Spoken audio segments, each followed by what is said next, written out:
بسم اللہ الرحمن الرحیم۔ زمانہ جاہلیت میں ذباب نامی ایک شخص بت پرست تھا۔ اس کو شکار کا بہت شوق تھا۔ ذباب کے بت کا نام کراس تھا۔ ایک بکرا کراس کے نام پر ذبح کر کے اس کا خون بت پر چڑھایا اور دست بستہ عرض کی، آپ میں سب قدرت ہے، اپنی عنایت سے مجھے کوئی شکار عنایت فرمائیں۔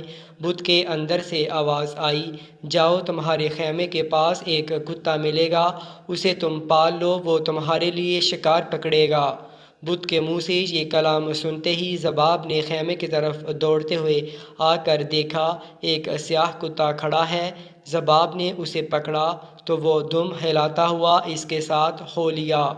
ذباب نے اس کتے کا نام حجاز رکھا۔ وہ رات دن شکار کھیلنے میں مصروف ہو گئے۔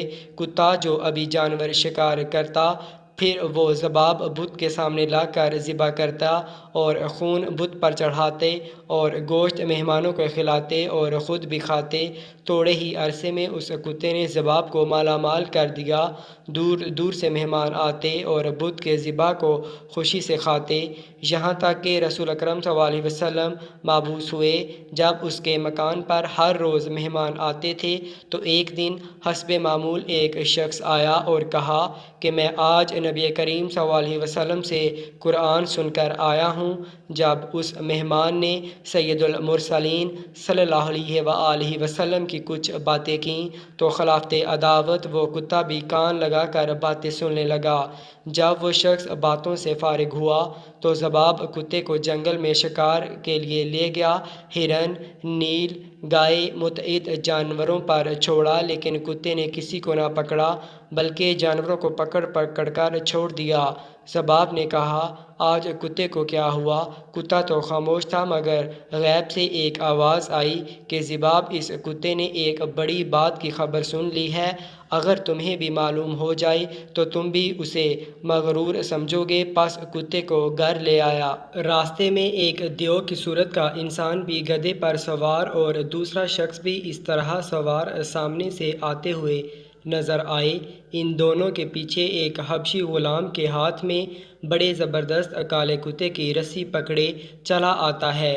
ان سواروں میں سے ایک نے میرے کتے کی طرف اشارہ کر کے کہا، اے کتے، شکار کرنا چھوڑ دو، محمد صلی اللہ علیہ وآلہ وسلم تشریف لائے ہیں۔ ذباب گھر پہنچ کر سو گیا تو ایک آواز سنی۔ آنکھ کھول کر دیکھا تو حبشی غلام کے ہاتھ میں جو کتا تھا، وہ کتا حجاز کتے کے ساتھ باتیں کرنے لگا۔ حجاز کتے نے اس کتے سے کہا، ذرا ٹھہر جاؤ، ابھی گھر والا آتا ہے۔ یہ کلام سن کر ذباب نے آنکھیں بند کر لیں۔ حجاز کتے نے ذباب کے قریب آ کر غور سے دیکھا کہ گھر والا جاگتا ہے یا سو گیا۔ غور سے دیکھا تو جان گیا یہ سو گئے ہیں، حالانکہ وہ جاگ رہا تھا۔ حجاز نے دوسرے کتے سے کہا، ہاں، اب کہو، کیا کہتے ہو؟ گھر والا سو گیا ہے اور کوئی بھی ہماری بات نہیں سن رہا۔ کالے کتے نے کہا کہ تو نے وہ جو دو سوار دیکھے، یہ دونوں بڑے قوی سا ہیکل والے جن تھے، یہ وہ ہیں جو حضور اکرم صلی اللہ علیہ وسلم سے قرآن مجید سن کر مسلمان ہو چکے ہیں، اور حضور صلی اللہ علیہ وسلم نے اپنی طرف سے ان دونوں کو روئے زمین کے جنات اور شیاطین پر مسلط کر دیا ہے، جو بتوں کے اندر بولتے اور بتوں کے ذریعے سے گمراہ کرتے ہیں۔ ان کو پکڑ کر ماریں۔ مجھے تو انہوں نے پکڑ کر خوب مارا اور طرح طرح کے عذاب میں مبتلا رکھا، اور مجھ سے عہد لیا کہ اب کے بعد میں کسی بت کے اندر نہ جاؤں۔ اے حجاز، میں ہندوستان کے جزیروں میں جانے کا ارادہ کر چکا ہوں، تیرا کیا خیال ہے؟ حجاز کتے نے، جو کہ وہ بھی دراصل جن تھا، کہا، جو آپ کی رضا، میری بھی وہی ہوگی۔ یہ کہہ کر دونوں باغ نکلے اور ایسے گم ہوئے کہ اب تک ان کا نام و نشان بھی نظر نہیں آیا۔ صبح کو ذباب نے یہ سارا واقعہ اپنی قوم سے بیان کر کے کہا، میں تو مکہ معظمہ جا کر مسلمان ہوتا ہوں، اپنی قوم سے کہہ کر، اور تو کچھ نہ کیا، لیکن علیحدہ ہو کر بت کو ٹکڑے ٹکڑے کر کے پھینک دیا اور سرور کونین صلی اللہ علیہ وآلہ وسلم کی بارگاہ میں حاضر ہوا۔ جب آپ صلی اللہ علیہ وسلم نے اس کو دیکھا تو صحابہ سے فرمایا کہ یہ وہ شخص ہے جو ایک عجیب و غریب واقعہ دیکھ کر مسلمان ہو رہا ہے۔